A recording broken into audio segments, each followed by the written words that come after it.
বাংলাদেশের একটি ছোট গ্রাম, নাম শালবন। গ্রামটি খুব শান্ত, চারদিকে সবুজ গাছপালা, নদী আর ধানক্ষেত। কিন্তু সেই গ্রামের মাঝখানে ছিল একটি পুরনো বাড়ি। লোকজন একে বলতো নিষিদ্ধ বাড়ি, কারণ গ্রামের কেউই সেই বাড়ির কাছে যায় না। অনেকে বলতো সেখানে নাকি অদ্ভুত শব্দ শোনা যায়, আবার কেউ বলতো রাত হলেই বাড়ির ভেতরে আলো জ্বলে। কিন্তু আসল সত্যটা কেউই জানত না। শহর থেকে আসা ছেলেটি। একদিন শহর থেকে এক ছেলে গ্রামে এল। তার নাম সিয়াম। সিয়াম একজন ইউটিউবার। সে রহস্যময় জায়গা নিয়ে ভিডিও বানায়। গ্রামে এসে সে শুনল নিষিদ্ধ বাড়ির গল্প।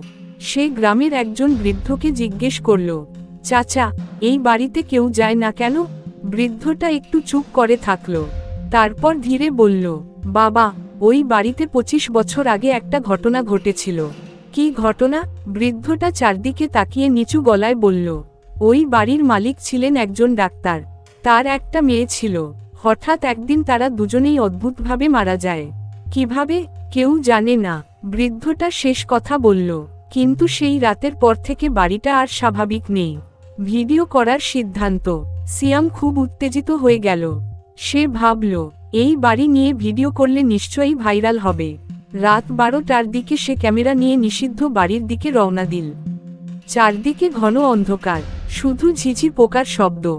বাড়িটার সামনে এসে সে ক্যামেরা অন করল। সে বলল, বন্ধুরা, আমি এখন দাঁড়িয়ে আছি শালবনের সবচেয়ে রহস্যময় বাড়ির সামনে।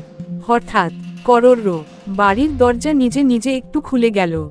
সিয়ামের গা শিউরে উঠল, কিন্তু সে সাহস করে ভেতরে ঢুকে পড়ল। ভেতরের অদ্ভুত জিনিস। বাড়ির ভেতরে অনেক ধুলো, মনে হচ্ছে বহু বছর কেউ এখানে আসেনি। হঠাৎ সিয়াম দেখতে পেল দেয়ালে একটা ছবি, একটা ছোট মেয়ের ছবি। কিন্তু ছবিটার নিচে লেখা, ডন TTRUSTANYONE। সিয়াম অবাক হয়ে গেল। হঠাৎ উপরের তলা থেকে শব্দ এল, টক টক টক। মনে হলো কেউ হাঁটছে। সিয়াম ধীরে ধীরে সিঁড়ি বেয়ে উপরে উঠল। তার হৃদস্পন্দন দ্রুত হয়ে গেছে। উপরে উঠে সে একটা ঘরের দরজা দেখতে পেল। দরজাটা একটু খোলা। সে দরজাটা ধীরে ধীরে খুলল। ভেতরে ঢুকতেই সে জমে গেল, কারণ ঘরের মাঝখানে একটা টেবিল, আর টেবিলের উপর রাখা একটা পুরনো ক্যামেরা। ক্যামেরাটা হঠাৎ নিজে নিজে চালু হয়ে গেল। স্ক্রিনে একটা ভিডিও চলতে শুরু করল। ভিডিওতে দেখা গেল একটা ছোট মেয়ে কাঁদছে। সে ক্যামেরার দিকে তাকিয়ে বলছে, যে এই ভিডিও দেখছো, দয়া করে এখান থেকে চলে যাও, কারণ এই বাড়িতে। হঠাৎ ভিডিওটা বন্ধ হয়ে গেল। ঠিক সেই মুহূর্তে সিয়ামের পেছনে থেকে একটা ঠান্ডা কণ্ঠ শোনা গেল, তুমি কেন এসেছো এখানে?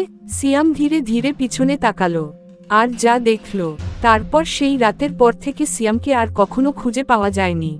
কিন্তু কয়েকদিন পরে তার ইউটিউব চ্যানেলে একটি নতুন ভিডিও আপলোড হয়।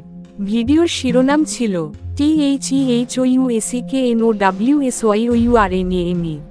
আর ভিডিওর শেষে স্ক্রিনে শুধু একটা লেখা দেখা যায়, তুমিও কি এই বাড়িতে আসবে? ভিডিওটি ভালো লাগলে লাইক করো, কমেন্ট করে বলো তুমি কি সেই বাড়িতে যেতে সাহস করতে। আর এমন রহস্যময় গল্প শুনতে চ্যানেলটি সাবস্ক্রাইব করো।